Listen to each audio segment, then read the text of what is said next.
cours des 3 jours que j'ai passés ici à Madagascar, j'ai été témoin de la réalité inacceptable du changement climatique, les populations les plus pauvres et les plus vulnérables étant les premières victimes d'un phénomène dont elles ne sont en aucun point responsables.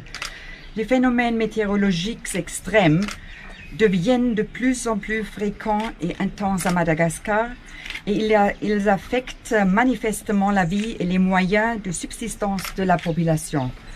L'impact dévastateur de ces catastrophes a annihilé les acquis de développement naissants et aggravé les niveaux de vulnérabilité et de pauvreté déjà extrêmement élevés dans leur pays.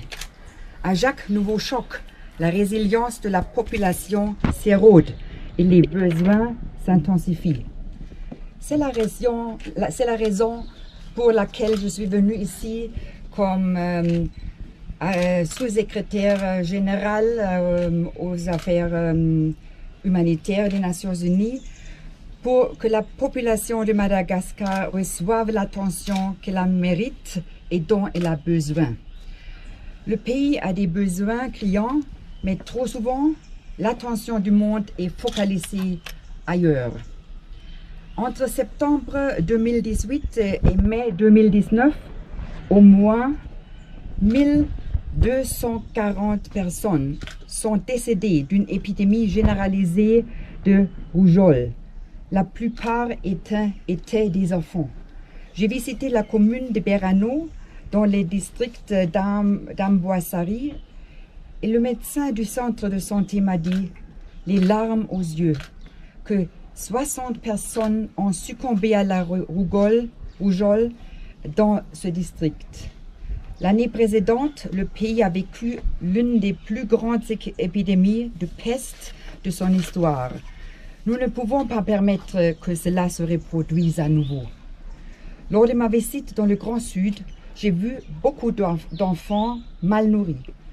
Et nous savons que 2 districts du Grand Sud ont été confrontés à des niveaux d'insécurité alimentaire d'urgence. Je tiens également à saluer les efforts de la population et du gouvernement.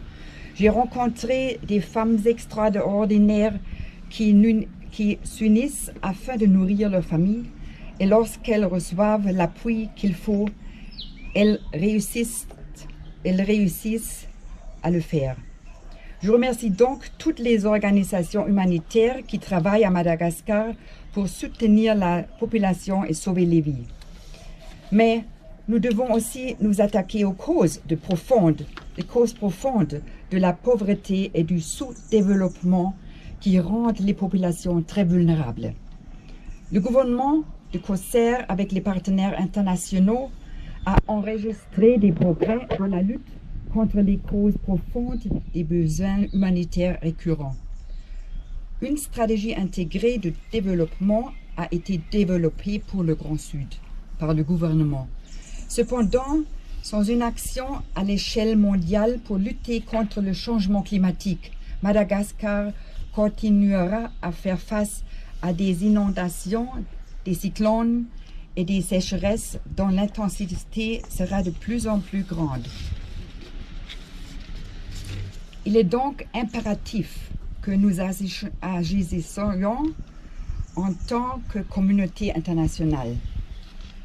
Dans l'intervalle, un financement est urgemment nécessaire pour répondre aux besoins humanitaires non couverts et entreprendre des actions de développement innovantes et intégrées, en particulier dans le Grand Sud. Le Fonds central d'intervention d'urgence des Nations Unies, CERF, a joué un rôle clé à Madagascar en finançant une réponse rapide à des multiples crises et en contribuant à la lutte contre l'épidémie de rougeole et l'épidémie de peste. Cependant, ils en font plus et très vite. J'en appelle à la générosité des bailleurs de fonds pour qu'ils intensifient leurs efforts d'aide en ce moment où les besoins sont énormément. Je vous remercie.